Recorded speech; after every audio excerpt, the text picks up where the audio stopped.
Olá, queridos. Eu participei na semana retrasada de uma live a respeito de Apocalipse 11. Quem seriam as possíveis duas testemunhas? E ali, durante o debate, aliás, antes do debate, eu me preparei. Eu me esqueci de um detalhe, né? Que as regras do debate era de 5 minutos só para a exposição da sua ideia. E aí eu não pude, né?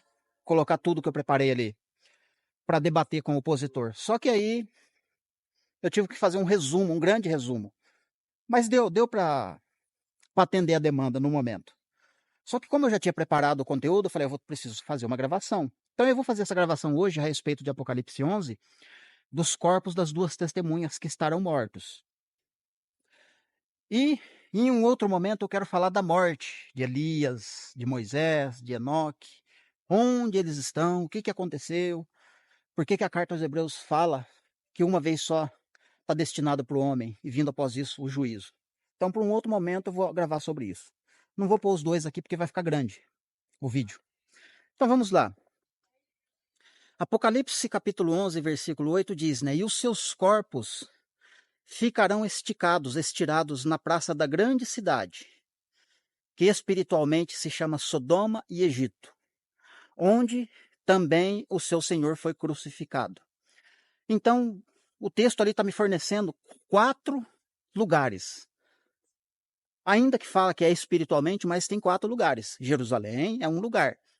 Sodoma é outro. Egito é outro lugar. E grande cidade também é outro lugar. Agora, ambos se conectam, com certeza. Todos eles vão levar para um só lugar. Então vamos lá. Vamos trabalhar primeiro a ideia de grande cidade, que nem o texto está dizendo. E os seus corpos ficarão esticados na praça da grande cidade. Como eu falei na live, que a grande cidade é o mundo inteiro, só que não deu para mim contextualizar. Então, para poder contextualizar agora aqui, eu consigo, eu tenho tempo, né? Então vamos lá. O que é a grande cidade? Por que Deus chama de grande cidade este local? E por que os corpos das duas testemunhas vão ficar esticados na praça? Por que na praça? Não pode ser na beira da rua, na calçada, no jardim? Por que tem que ser na praça?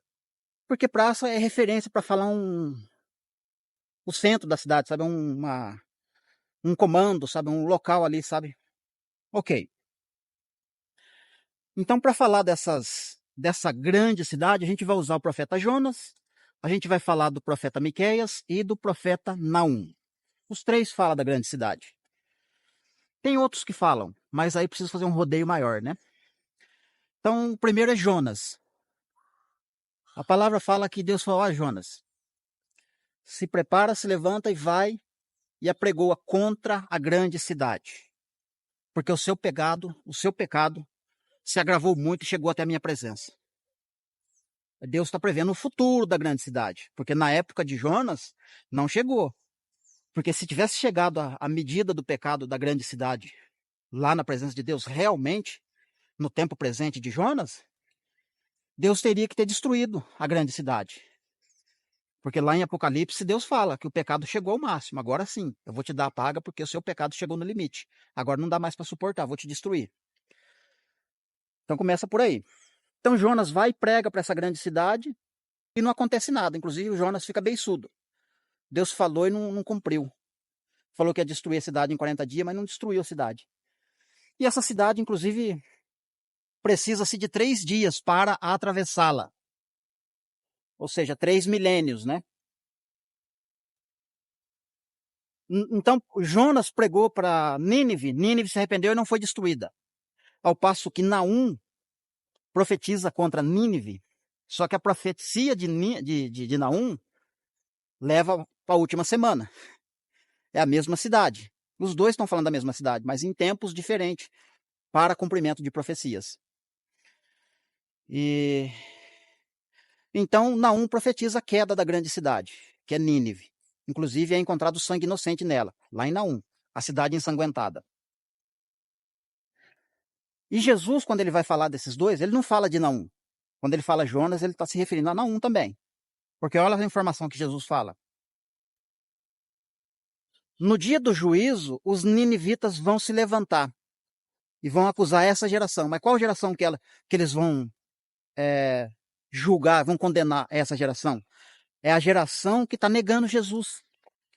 Na minha geração hoje, quem está negando Jesus, no juízo vão ser condenados por mim, se eu ressuscitar com Cristo. E eu sou ninivita, inclusive, por sinal. Porque Jesus fala, essa geração da qual vai ser condenada pela rainha de Sabá e pelos ninivitas, essa geração de hoje não me crê. E eles pedem, essa geração de agora, pedem um sinal, mas eu não vou dar, a não ser o sinal do profeta Jonas. E Jonas, o único sinal é que Jonas ficou 3 dias e 3 noites na barriga do peixe. E Jesus fala, eu vou ficar 3 dias e 3 noites no vento da terra, depois eu vou ressuscitar. E aqui está, né, ainda ele cita Salomão, né? E aqui está quem é maior que Salomão e que Jonas. Ou seja, se ele falou de Salomão, contextualizando para a rainha de Sabá, se ele falou de Jonas, chamando de ninivitas, e falou que ele é maior que os dois, e ele está ali por causa dos dois, para cumprir o que os dois falaram, os relatos, os acontecimentos que aconteceu, ele veio para dar cumprimento nisso, significa que ele é o Jonas, ele é o Salomão verdadeiro. E que a Nínive está sendo, como é que fala? Ele estava iniciando uma pregação na grande cidade. Você entendeu? E a grande cidade se arrependeu. Você vê que, desde quando Jesus foi assunto aos céus, essa grande cidade existe. Quando é que ela foi destruída? Não foi destruída ainda. Porque a pregação ainda está sendo trabalhada, sendo divulgada. E os ninivitas estão se arrependendo aos poucos, mas estão. Os ninivitas estão se arrependendo. Inclusive, reis se convertem ao evangelho. Por quê? Porque são ninivitas que estão se arrependendo dos seus pecados. Então ela não está sendo julgada porque o pecado está sendo combatido. Por causa da pregação de Jonas. Mas vai chegar uma hora que não vai ter jeito, o pecado vai crescer e vai ser preciso destruir. E quando Jesus disse que os ninivitas vão ressuscitar e no juízo condenar esta geração, que no caso é os judeus que estavam negando ele, não quer dizer que os ninivitas vão ressuscitar no juízo. Porque Daniel 12 fala que naquele tempo se levantará Miguel, o defensor do seu povo, muitos que dormem no pó da terra ressuscitarão, uns para o horror eterno e outros para a vida eterna. Mas entre uma ressurreição e outra tem 1000 anos. Assim como lá nos evangelhos Jesus próprio fala. Eis que está chegando a hora e o tempo já está próximo, em que todos que se acham na sepultura ouvirão a minha voz e sairão dela. Uns ressuscitarão para a vida e outros para o horror eterno. Mas Jesus não está dizendo que lá no tribunal de Cristo os ímpios vão ressuscitar. Ele está dizendo que uns vão ressuscitar para a vida e outros para a morte. Mas há 1000 anos de tempo entre uma ressurreição e outra. Jesus não está dizendo que lá no trono branco a igreja vai ressuscitar para condenar aquela geração, e também não está dizendo que no tribunal de Cristo a igreja ressuscita e ressuscita os ímpios juntos e ali já tem uma condenação para eles. Não é isso que o texto está dizendo. No tribunal de Cristo estará apenas a igreja, apenas os santos. Ali é um julgamento para a igreja. Cristo vai trabalhar ali com a igreja. Após essa igreja, eles descem, estabelecem o governo, 1000 anos de reinado, depois vem o trono branco. Aí vem a ressurreição destes que negaram Jesus, lá nos dias da sua carne, os que negaram Jesus lá no contexto de Caim e Abel, os que negaram Jesus no contexto de hoje, os que negaram Jesus no contexto de Martim Lutero, e por aí vai. Todos vão ressuscitar e serão condenados pelos ninivitas que ressuscitaram, assim como a rainha de Sabá, que vai ressuscitar. Porque a rainha de Sabá ouviu a fama, ouviu a saber do Salomão, que falava a respeito do ungido, do Cristo. Nós somos ninivitas, somos de terras distantes de Israel. Nós não precisamos de nenhum sinal para crer em Jesus. Nós cremos, nos arrependemos e por isso a nossa cidade não foi destruída.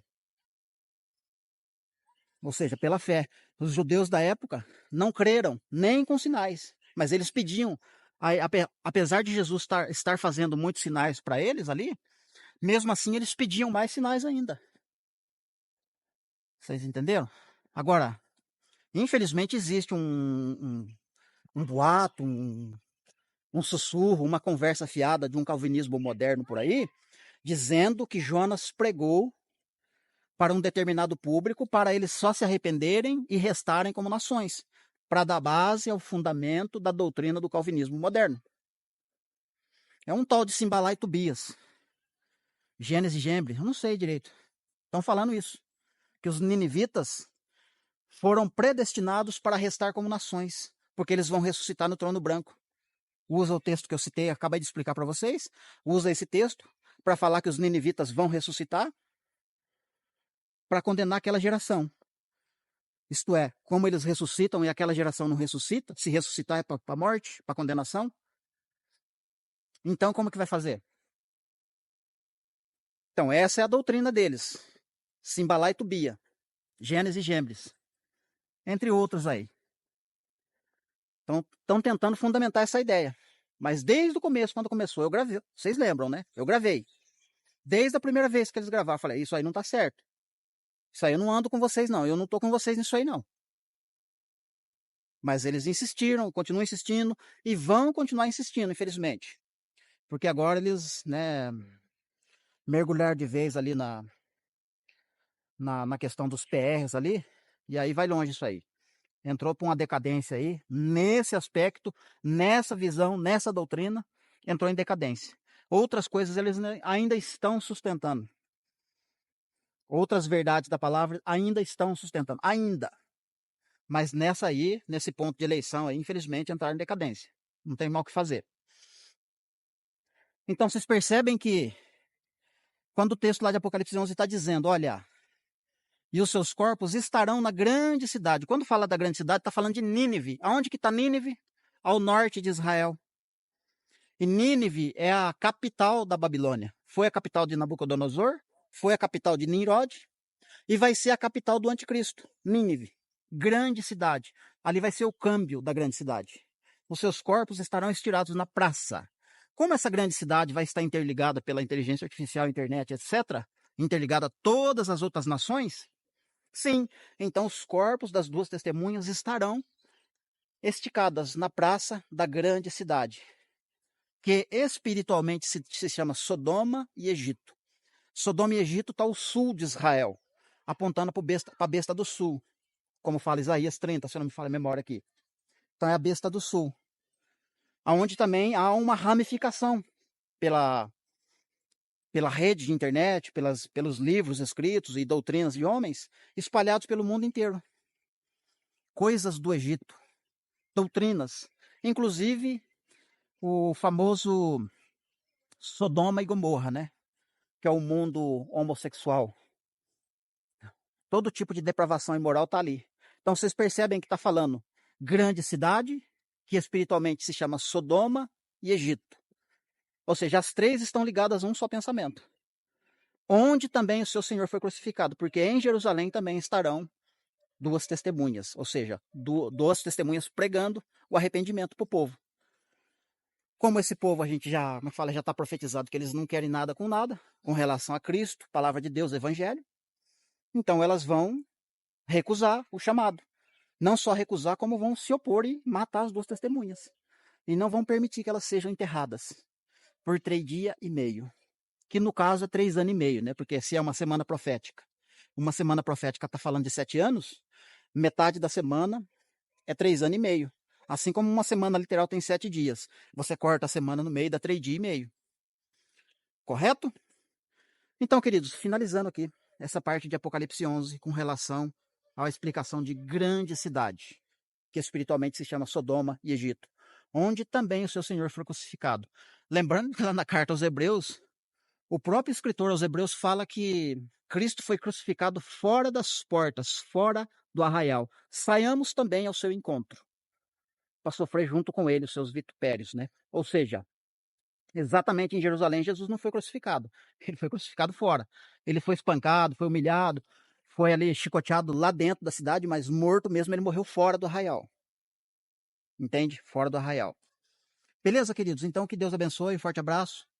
Agora sim, fechando o vídeo, que Deus te abençoe. E a próxima gravação a gente fala, então, a respeito de Moisés, Eli, Enoque e os outros mortos aí. Beleza? Deus abençoe.